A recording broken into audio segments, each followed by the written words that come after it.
Georgia Southern women's basketball falling in their only matchup last week to Coastal Carolina, 72-69. They look ahead to the Texas schools coming into Hanner Fieldhouse. I feel like we did this last week, but is it last Tuesday already? Yeah, last Monday already? It's like the Twilight Zone in here as we catch up with the ESPN Plus voice of the Texas State Bobcats and Brant Freeman. And last week we talked about it a little bit earlier, how we talked to you about a game, and it was a great analysis of what we were going to see, but then about 10 minutes after we hung up, we didn't see it. That's just kind of the world we live in now, Colin. And by the way, I now expect to be a regular on this podcast. Let's just do this every week. I'll preview any game. You guys want to look at a Coastal? I'll talk Coastal with you. He could take over the Carter College segment that we had a couple years ago. Now we have the Brant Freeman section. But take us into this Texas State women's basketball team, 6-9, 1-2 in conference play up to this point, fell against Troy in their last game on Thursday, having to deal with a couple of COVID issues over the last couple of weeks with the opponents that they've been playing. But this is a Texas State team that the only time Georgia Southern saw them was last year in the conference tournament, which Georgia Southern would like to forget. Yeah, you look at this Texas State, team, and they were unable to play Saturday. Not any fault within their own program, but South Alabama was having issues. They weren't able to play either game of their Texas road trip last week. Didn't play UTA either. So the only game they got in last week was Troy. And you mentioned the conference tournament. Texas State pushed Troy last year in Pensacola, the eventual champion, to overtime. Overcame a 17-point halftime deficit to take a brief lead of the fourth quarter. Troy wound up winning and, of course, won the tournament. And then they pushed Texas A&M in the first round of the NCAAs. Ironically enough, a tournament game held in San Marcos. As we know, last year, the men's NCAA tournament was all held in the greater Indianapolis area because of COVID. The women's was the greater San Antonio area. So it was a real treat that Texas State, our arena, this university got to serve as a host site for a few first-round games to include Troy's. That said, as competitive as that game was last March, the game last week was not competitive. And that's with Texas State having a lot of players back from that team a year ago, including Kennedy Taylor and Denasia Hood, two preseason all-conference players. And Troy actually had quite a bit of roster overhaul from last year. Their top player, Alexis Dye, transferred to Tennessee, and she's lighting it up right now for one of the top programs in the country. Wow. So Troy had to kind of reload a little bit. They added in some transfers and did really good through the portal. And, so I had a chance to see Troy up close and personal, and they're far and away the best team in the league when it comes to the women. Shanda Rigby has done a phenomenal job with that program. So Texas State didn't play well, got beat by, I think, 23 points with a team that only played 8 players. And Troy only had 8 players available, and those 8 players were pretty good. So Texas State, the record 6-9. They started fairly decently. I think they began the year 5-2, so they've since gone 1-7. Some of that has been the schedule. Their 2 conference losses came against arguably the 2 top teams, Troy and Louisiana. They played a good San Diego team on the road, but they also had some head-scratching losses, namely Dartmouth at home. They played an Ivy League school, which going into the game was winless, 0-10, and they hadn't played at all the year prior either. So they hadn't won a game in almost 2 calendar years. And they came to San Marcos and were motivated and won the game going away. So there's been some good, there's been some bad, and with that, you have a 6-9 record. Talk about what Zeni Antoine has done with this program at Texas State. Her 10th year at the helm in San Marcos, and there were a couple of years where it was a little hit and miss, but for the most part, she's been one of the more consistent coaches in this league. In terms of longest tenured, I think her, Shanda Rigby are among the 2 longest tenured coaches in the conference. Joe Foley, I think Little Rock is the eldest statesman when it comes to years of service at their school. And Gary Broadhead, Louisiana's been there a while too, but she's done a good job. The highlight came in the 17-18 year when they were on the verge of winning the conference tournament. They had the player of the year in Taylor Deere, had a really good 3-point shooter, Tasha Levitt at the time. They had the Holly twins, who, by the way, their sister, Shay, right now is playing for Vic Schaefer in Texas. I thought you were about to say there was another one coming. Good night. So they kind of caught lightning in a bottle that year. And there was hope that was going to be the jumping off point where they would establish themselves as maybe one of the top 3 women's programs in the Sun Belt. They've kind of fallen back a little bit, not to the bottom, but they're kind of in the middle of the pack right now in the Sun Belt. And you kind of had a feeling this year that they would rise up again because a lot of their key players are experienced. I mentioned Taylor and Hood earlier. They're both seniors. Lauren Thompson is a third-year transfer out of Virginia Commonwealth. She's got experience as well, also named preseason all conference. The sample size is kind of small right now in Sun Belt play, only 3 games in, and they're 1-2 against good competition so far. But I don't get the feeling they've taken that leap this season.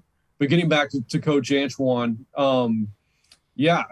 she's second in program history in terms of longest tenure, behind only Suzanne Fox, who now is an analyst on our broadcasts for both the women and the men. And she's second in program history in wins as well, behind Suzanne Fox.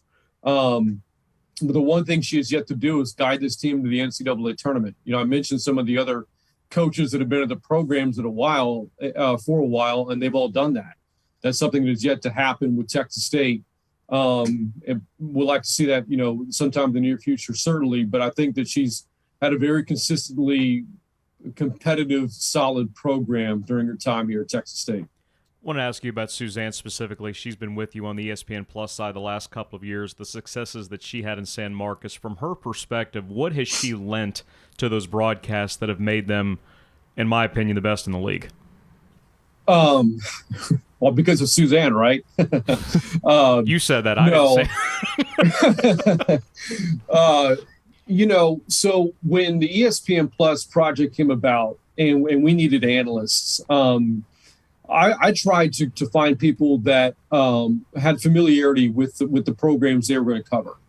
And so the first year we jumped into women's basketball, we had the advantage of Suzanne still being here. She works for the university. So after she had hung up the whistle, for lack of a better term, she stayed around at Texas State. And so knowing that she was right there, I inquired, about her services, and right away she jumped at it. So there was want to on her side of things. And every game she would ask for critiques. What am I doing wrong? How can I get better? She was invested. She wasn't somebody who would just show up, and just call the game that she sees in front of her. She would do her homework. She'd do research. I've seen the prep that you guys put together. I think I see it right there on the table. You guys have charts, right? Well, Suzanne shows up with her own chart.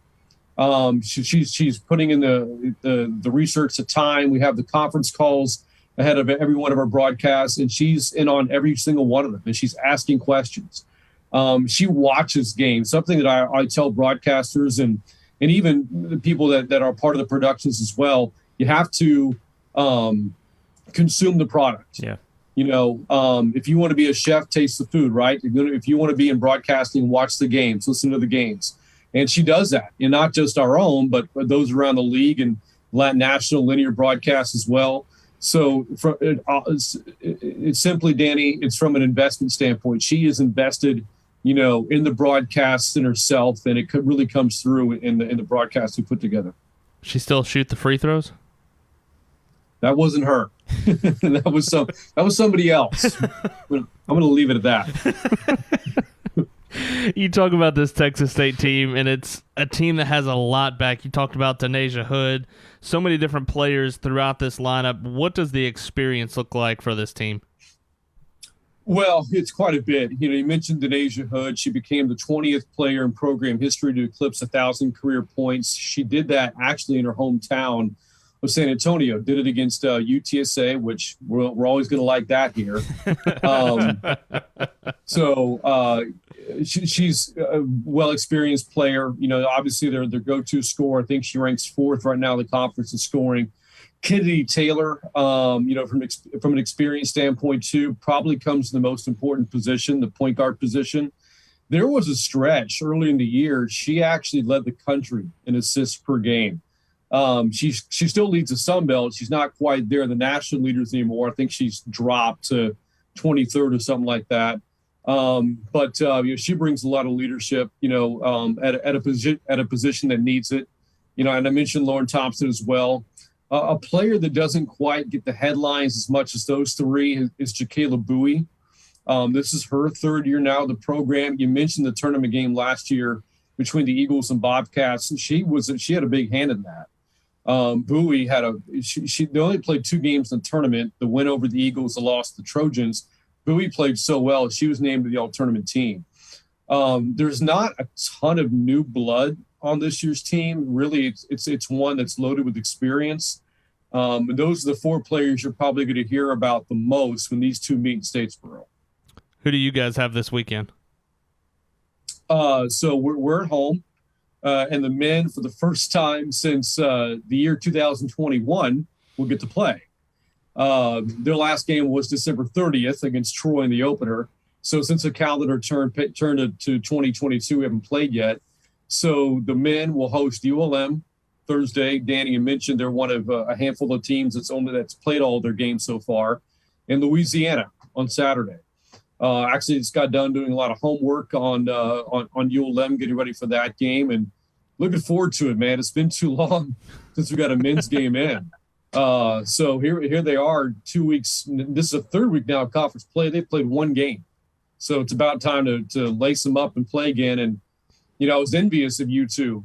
I actually had a freelance gig on Saturday, and I had to drive quite a ways to get there. So what better way to spend the road trip than to listen to the Eagles and Mavericks, right, on the Georgia Southern Sports Network? And I had you guys tuned in.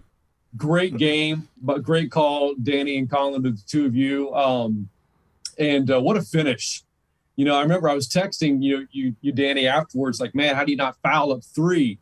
But as you explained later, there are reasons behind that. And what a great, comeback in overtime and finish to that game. That's Sun Belt Conference basketball, right? At its best.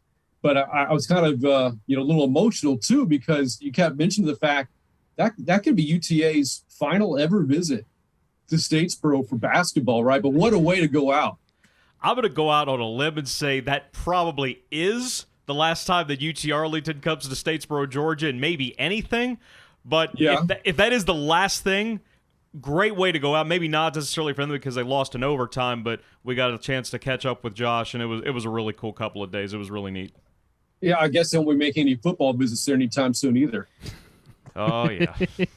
Yeah, that didn't get brought up at all. He's only worn that one for the last 7 years now. It's bizarre, by the way. Texas State and UTA, they spent time together, in the Southland forever.